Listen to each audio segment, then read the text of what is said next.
Taranjeet, it's so lovely to have you talk with us today about this subject. We know that you have some very interesting views or take on this. Oh, it's my absolute pleasure to be here, Asha. Thank you so much for having us. Our pleasure. Right. This week, we had a chat with a fresh grad who's in her first job. Her story seems to echo the resentment and worry faced by many fresh grads that their starting salaries aren't enough for them to survive, let alone save for the future. So what's causing this decline in wages? What's the current reality right now? Wow. Okay, that's a really good question. And you're absolutely spot on the observation. And there's a very real issue impacting graduates as they enter into the workforce. However, in my mind, Asha, there's a significantly deeper play playing out right now. And it's a lot deeper than what wages are. And it's been building up over the last decade or so. And right now, we are seeing the pressure cooker lid flipping up. And that's what we are seeing right now.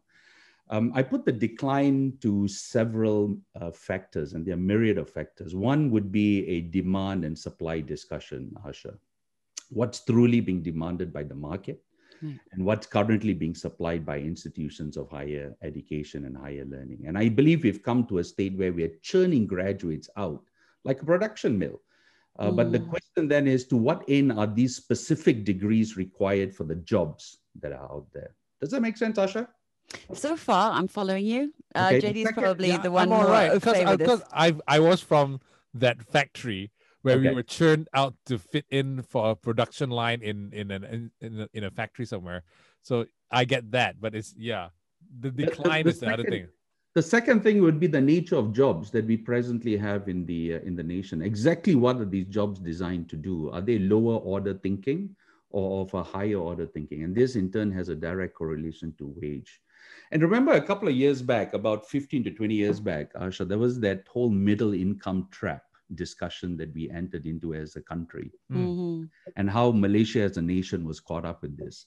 And if you remember, the middle income trap revolved around the innate inability of the majority of Malaysians at the time to lift their economic earning capacity and move from a lower to a higher income, and hence that whole high income status as a nation that we were driving towards. There's been loads of writing and different perspective from think tanks and World Banks and other international bodies alike. But the two principal key factors that we're looking at was the type of jobs at play and the quality of education and the standards of education as a whole. And these implications 15 years ago are coming to a head today, 15 years later. And my question then is, have we effectively addressed these issues that have been plaguing us as a low income or a middle income nation? It's been 2 decades. And what exactly have we done to address that? And that's my question to us as a whole. And those are the 2 or 3 things in my mind, Asha, that is currently impacting this. Have you any answers? I do. Okay. And we'll come to that in a bit. Okay. But yes, I certainly have. I don't have answers, but I have a point of view, and there's several points of view that I have.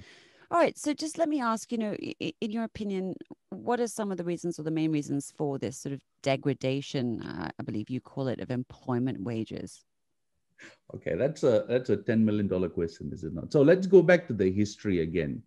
And I think what we have, to a large extent, consciously ignored or maybe denied very conveniently, is the fact that there are things that have happened over the last 15 to 20 years as a talent pool, as a nation, that then impacts us a generation and a half later. And we're seeing it right now.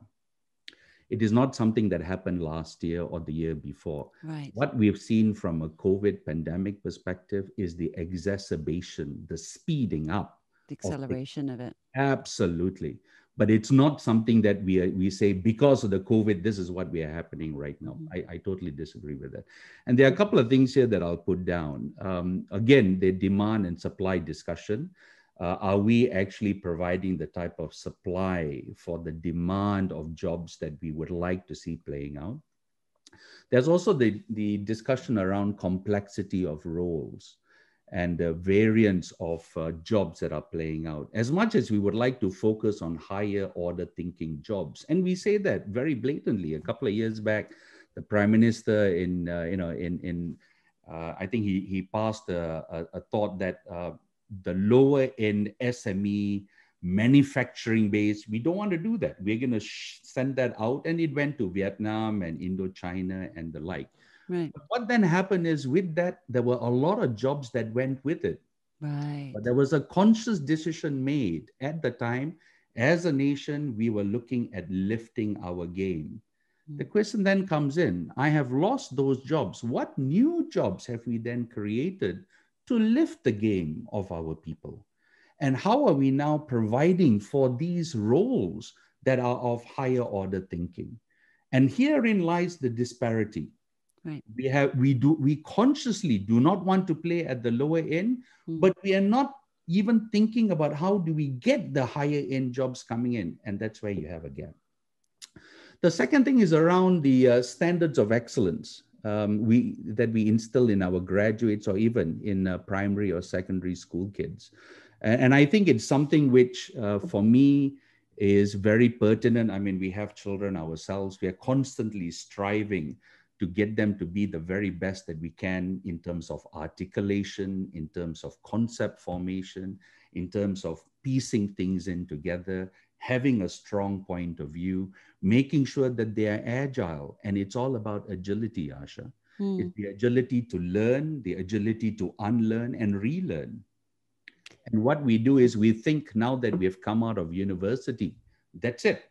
We don't have to think about anything else. Well, unfortunately, let's stop all that smoking. Let's get to the reality. The reality is we are changing all the time. Right. Jobs are changing all the time. And where are we in relation to that? The other one is finally the area around true value. What is the true value that we bring to the table as fresh graduates? It's not about the perceived value that I think I'm bringing to the table, but the true value of contribution. And you and I know that we will pay for what we perceive as being true value to the organization. Otherwise, we'll have a leakage. And we see that playing out. There is a leakage where I'm paying you more than what I think you can deliver. And certainly that's not what this is about. So basically, it's like you want high quality running shoes, but you got substandard ones, and then the shoe's gonna fall apart. You're so worried about that. And then you're asking, why is it so heavy? Yeah. Right. I mean, it comes to a two-pronged thing. So right now, from my experiences playing in this field for some time now, there are two things that are impacting businesses. One is around cash preservation.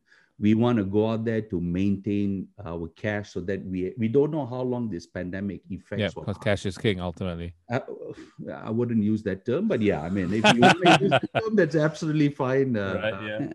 The other one is cost containment. I want to maintain costs at all times in order for me to extend the burn rate. And that's not something new, but I'm seeing that playing out more and more today. Now, if I now have this disequilibrium that is coming into play between the wages of individuals and the expectations that we are now well below what is required. And incidentally, I do believe that is the case too. Okay. Given the cost of living and also, don't get me wrong. Right. But what I do feel is you need to pay for what you get. And if I'm not able to go out there to justify a $2,000 increase in wages, I mean, how can I sustain myself as a business? Yes, so these are some of the things that we are now seeing and coming into play. Okay. So if we could just go back for a minute and sort of tap on what you're saying earlier, you mentioned education. If the value of education was relative to jobs 5 to 10 years ago, perchance, but not now, in the eyes of the employer, in what ways are the fresh grads not worth their salt or not holding enough value? Okay. I don't think it's a fresh grads not worth their salt. Quite honestly, I think it's more around the value that they bring to the table. And you and I know that a degree is only that, the ability to show people that I can think in a particular fashion. I couldn't do that, by the way. I don't have one of those. No, yeah. So I don't have the ability to think, and I'm fine with it. whether it's a degree or whether it's a higher diploma or a diploma or a vocational piece of pay, it's not an issue. The ability for you to think. And that's what it is. Now, my going in here is that has never changed. In fact, more so today than before. You've now got individuals graduating in one discipline but working in something completely different, and that's perfectly fine.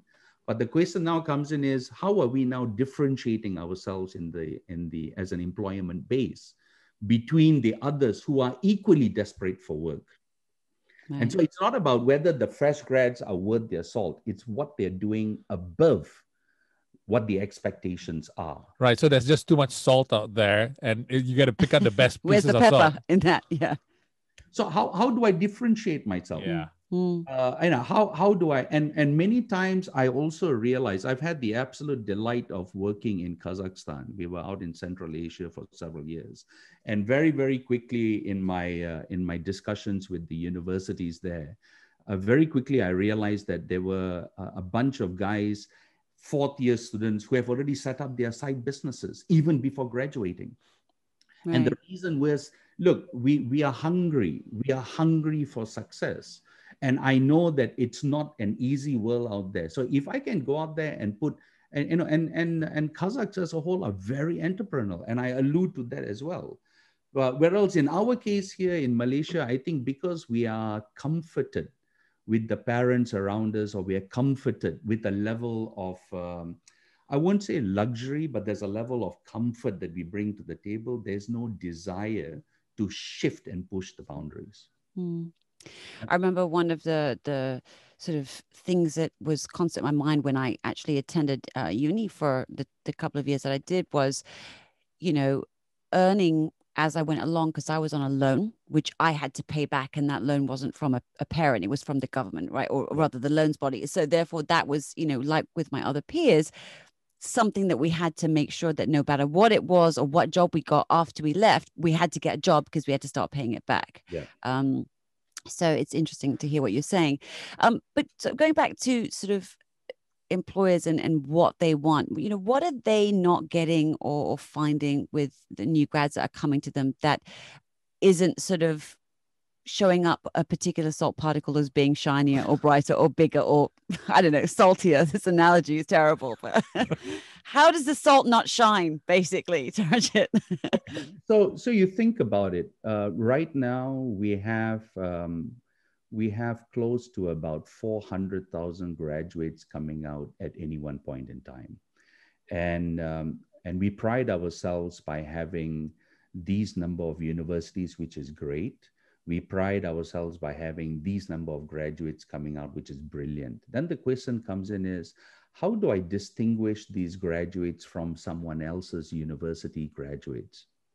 How do I, as an individual, distinguish myself from the rest?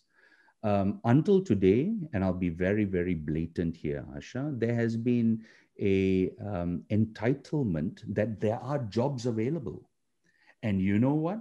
There are jobs available in the business environment, especially so for government-linked companies. And in a way, that's the right thing to do. But we currently are in a very different environment. The jobs that used to be guaranteed are no longer there.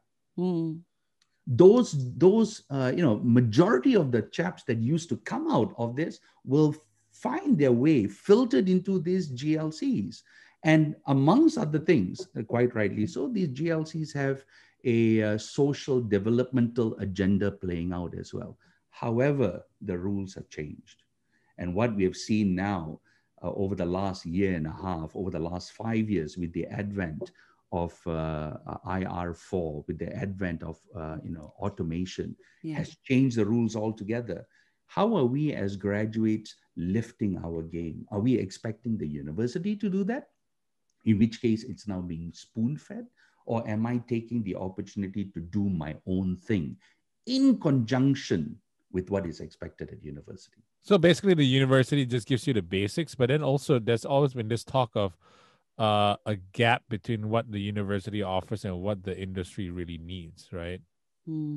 So I think there are two things there. Are we looking at it as a perspective where, as employers, the graduates they need to be ready for employment when they come in?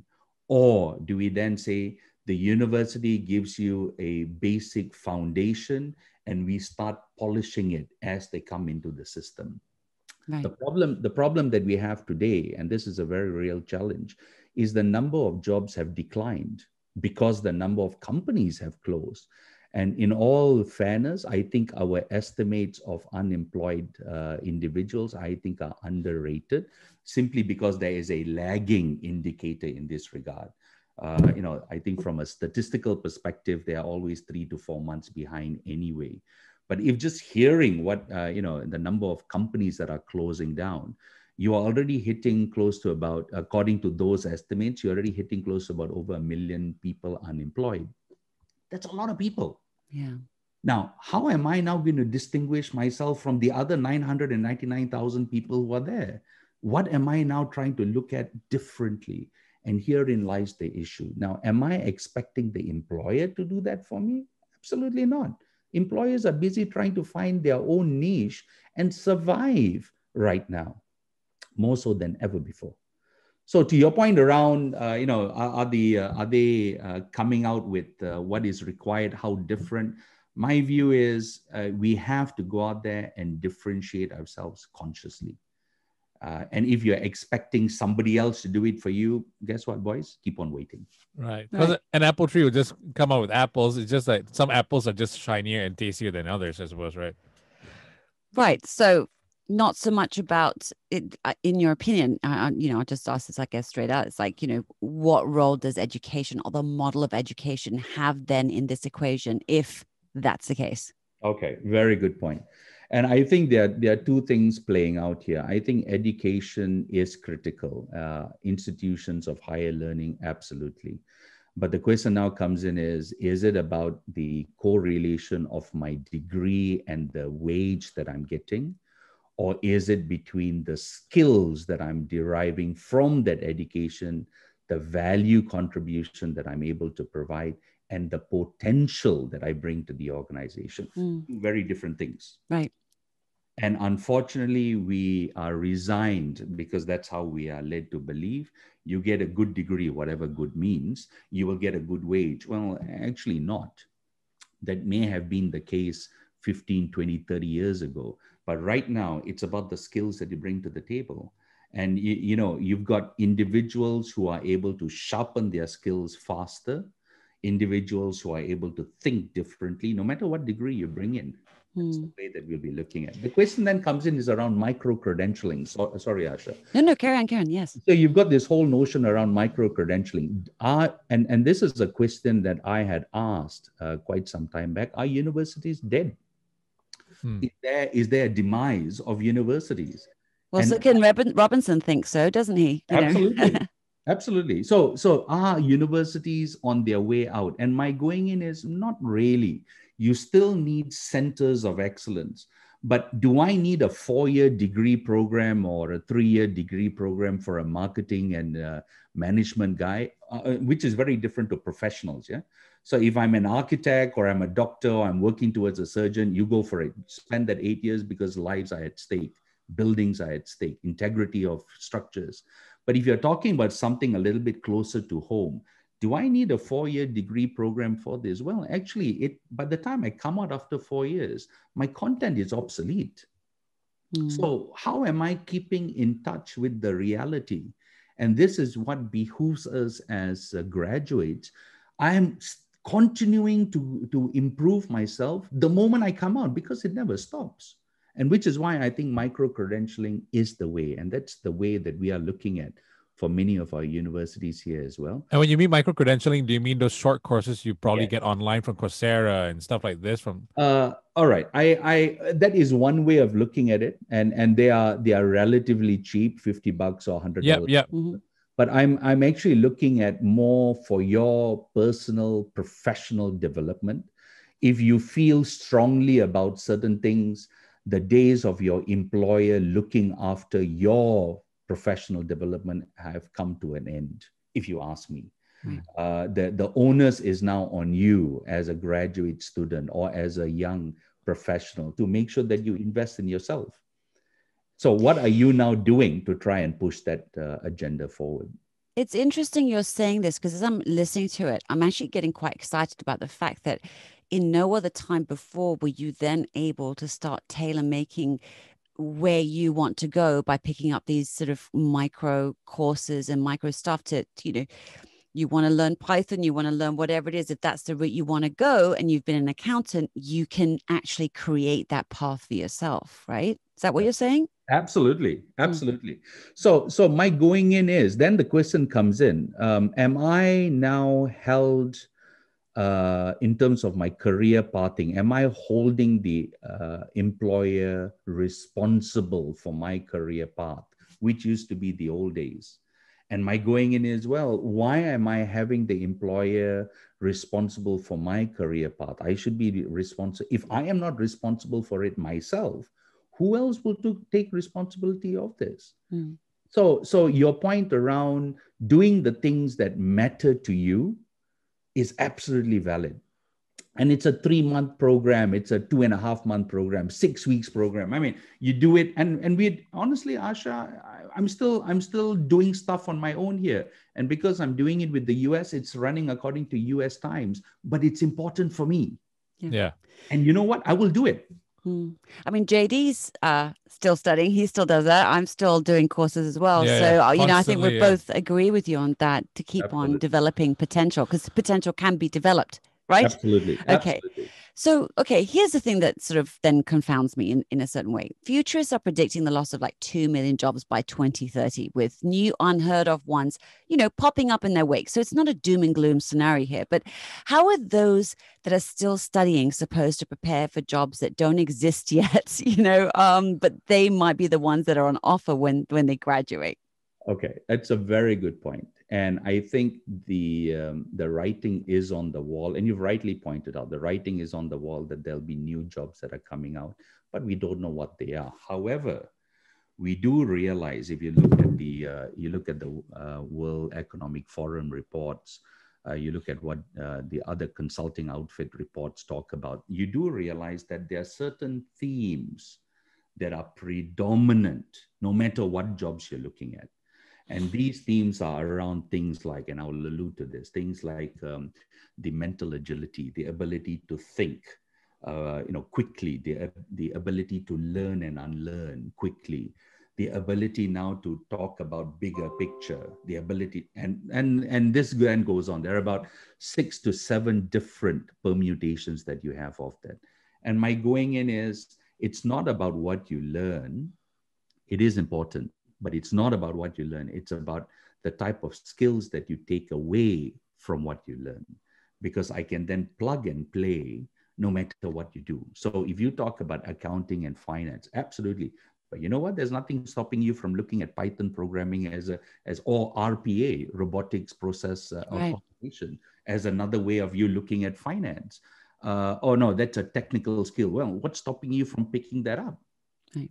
Why can't you do that as well? It's not a Absolutely. linear thing anymore, right? Absolutely. It's a Absolutely. complete, what do you call it? What's his name, the artist? Jackson Pollock. Yeah. You No. throw it down there, Yeah. so the idea here is keep it as fluid as possible. And I feel quite honestly, and that's how we started this discussion about the degradation of wages. I feel that we are coming to the table with a very one-sided perspective. You know what? It's not one-sided, it's multifaceted. Unfortunately, we tend to deny the fact that there are reasons why we have come to this. Mm-hmm. And if it's taken us 15 to 20 years, guess how long it'll take us to get out? So the onus really lands squarely on the shoulders of that person that is not happy with where they're at, so that they can actually make, I guess, plans to move elsewhere, right? Yeah. Um, Although coming back to a point that you sort of tapped on and brought up earlier, at the beginning of our conversation, this reality, this sort of degradation of wages and then the cost of living, everything, it doesn't match, right? So what's at stake here when you've got a whole load of, how many did you say? 400, hundreds and hundreds of, Thousands, yes. thousands of students coming out, trying to make a living. And I guess in a way, can we say unable to properly? Yeah. With a lot of difficulty. Yeah. So good point. And you think about it, and this is something which I think we need to also think about the realities. For every one person out there, is it a one-to-one fit for a job? Let's think about it. And the answer is no.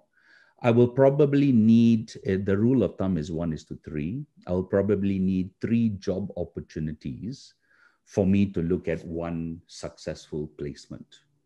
And that's generally it, because the first opportunity will not immediately go with that first person. So there will be 1:3, 1:2, 1:4 ratio. Now, if I'm running, just talk about higher education students. If I'm running graduates who are about 400, 450 coming out per year, 1,000 that is, I'll probably need 1.3, 1.4 million jobs. Sorry, Right. do we have those jobs around? And so, and that's the reality. And we then go out there and we pride ourselves, oh, we now have 50,000 jobs coming out. Oh, great stuff. And I'm not saying no, but you know what? That's not hitting the reality that we have, which is 1.4, 1.3 million that we need. So we are playing at a very different scale. The question then arises is, why was this allowed to happen? What actually went wrong? And it is something that went wrong. We cannot say, oh, I'm sorry, it was the pandemic. Look, the pandemic just came, and we'll always have pandemics, whether it be SARS or whatever. We will always have something like this. But the question is, what are we now not doing right for the purposes of our children and for the purposes of our next generation? So to your point, what's at stake? Discontent, resentment, and you can feel it. I mean, just look around you, just read whatever. There's resentment, and there's resentment with the older folks. Why are you? Well, actually, it's not about the older folks, because we are all in the same boat as well. We are equally unemployed as you, if you know what I mean. Yeah. Right? I've got frustration. I've got loans to pay. I've got car, whatever the deal may be. I've got anger. I've got fear, I've got uncertainty. And the fact that we don't have what we would like to think is a reality on the future, and we don't have a handle of that, it's a really bad start to my working career. What I would like to have, and I allude to my own, there was fear, but it was excitement. There was a lot of excitement in the way we wanted to go into the workforce. You don't know what the future held, but there was a sense of anticipation, positive anticipation. Life is just starting for me kind of feeling. But it's just so doom and gloom right now, though. Yes. So that doom and gloom, I think it's the way it is playing out. And if we shift this, and it's and I'm not here to talk about a mental model reshifting, but if we shift this and say, actually, it's not about the limitations, it's about what can I do differently. Immediately, instead of conversing down, it becomes a diverging discussion, which is what I think we need to have, rather than saying how bad things are. And I'm not belittling the point. I mean, things are what they are. And I think we have to take an accountability. And that's my next point. Who is taking accountability of this? And we are not finger pointing. That's not my intent. But we need to have a level of accountability, and somebody needs to shoulder the responsibilities of where we are, because this did not start yesterday. It started 20 years ago. So in your opinion, what needs to happen right now for things to change? What's missing from the equation? Oh my God. Okay, that's a $64 million question. You've got 30 seconds, go. Yeah, okay. Fix it now. Yeah, come on, Taranjeet. Yeah, wait for the book. Prove your salt. Yeah. So I think 2 things. That's a really good one. One is, and I mentioned it earlier, a question of accountability for outcomes. We need to be very clear about what those outcomes are. And I think in our journey, we tend to have lost out on what those big picture outcomes were. The second thing is the accountability to do the right thing. And I think we've been doing the right thing, but the question is, are we doing the right thing for the right reasons, for the right people, or for other reasons, whatever they may be? The third one is, I think, definitely is the area around striving for standards of excellence around us. And I pride myself in this. I'm the chair of the Chartered Management Institute Regional Board out of the UK. It's about driving effective standards of excellence as managers and as managers of people. We currently, I think we may be lacking that. And the last one here is having a holistic plan. We pride ourselves, and I remember all too vividly, the national blueprint for education, the next 10 years, great stuff. But how is that playing out, by the way? And oh, by the way, it's pandemic. No, actually, not really, because there is still a bigger picture that we are looking at. And this happened to just come in right now. It's a blip. It's not. So these are blips that we have, and we need to be having contingency plans against such blips. So how are these things playing out in terms of this holistic plan? And we're not talking about a 5-year time horizon. We're talking about a 25-year time horizon. It's taken us that long to come to where we are. We need to have a 25-year plan moving forward. Well, hopefully, if, COVID, expedited the end, as it were, of many things we know it, perhaps it'll expedite the future turnaround as well. Absolutely. That's hopeful look, No, you're right. And I have absolute faith, and I have that absolute faith for us to now use this as a means to positively move the nation forward. We've had some really exciting news in the past recent weeks, and kudos to the Prime Minister for the amazing, stuff that he did with the global software giant that he brought into the country. Kudos to his team.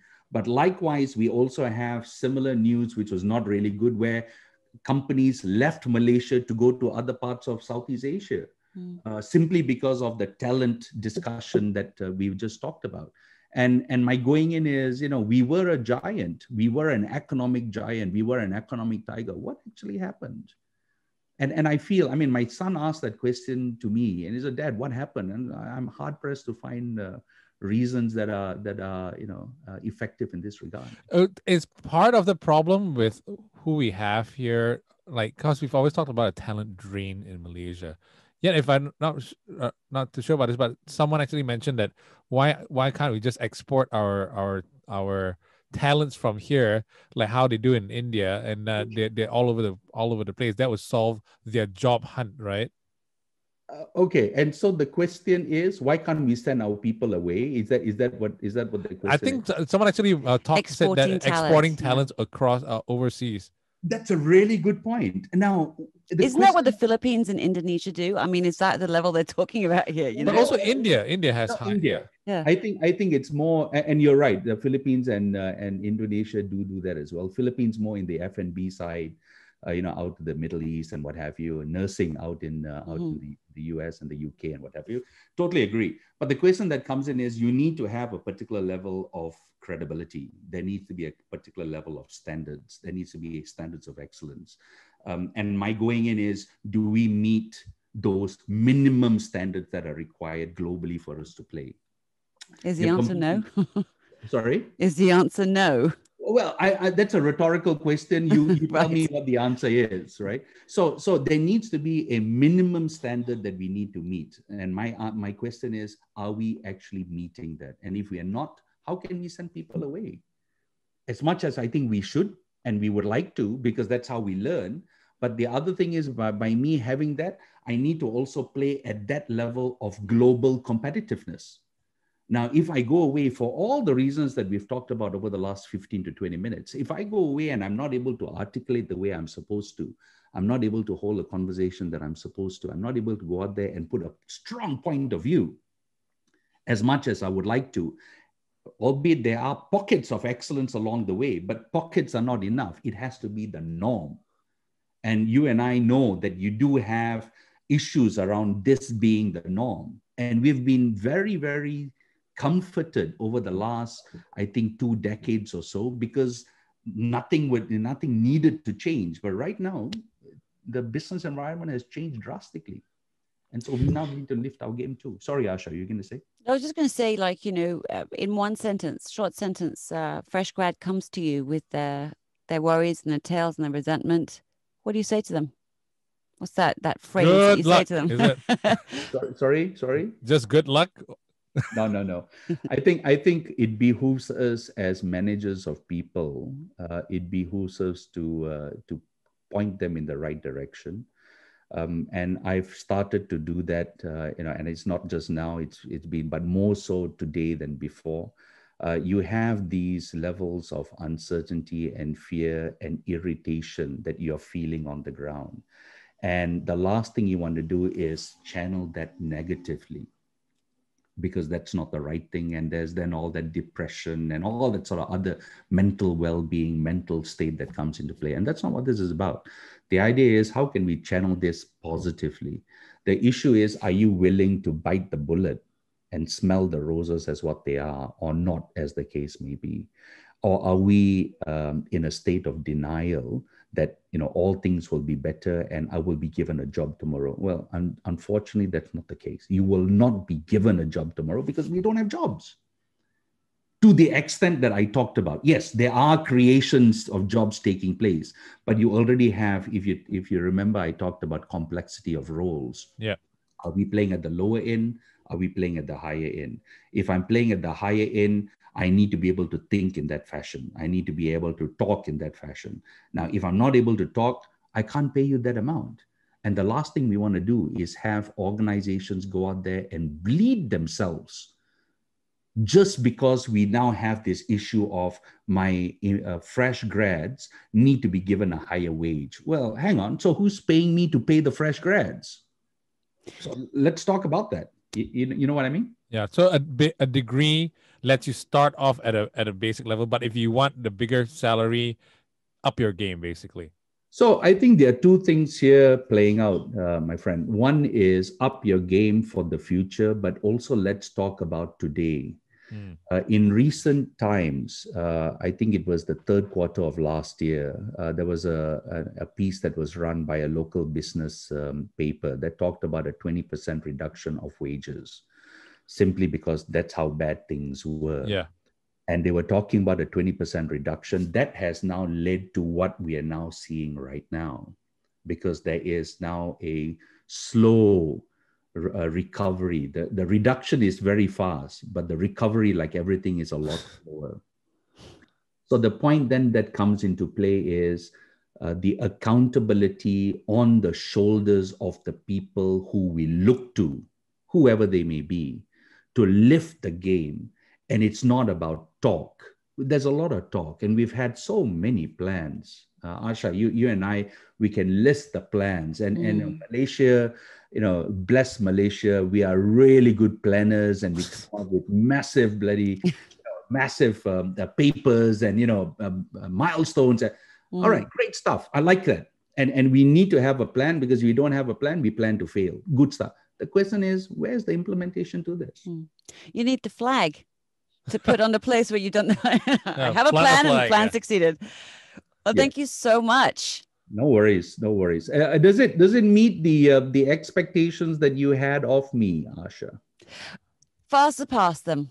And we could go on for hours talking. I'm understanding this in a way that I haven't before, because my brain just doesn't work that way. So it's been fantastic. So sorry, we have to stop, because we can't possibly air all of this.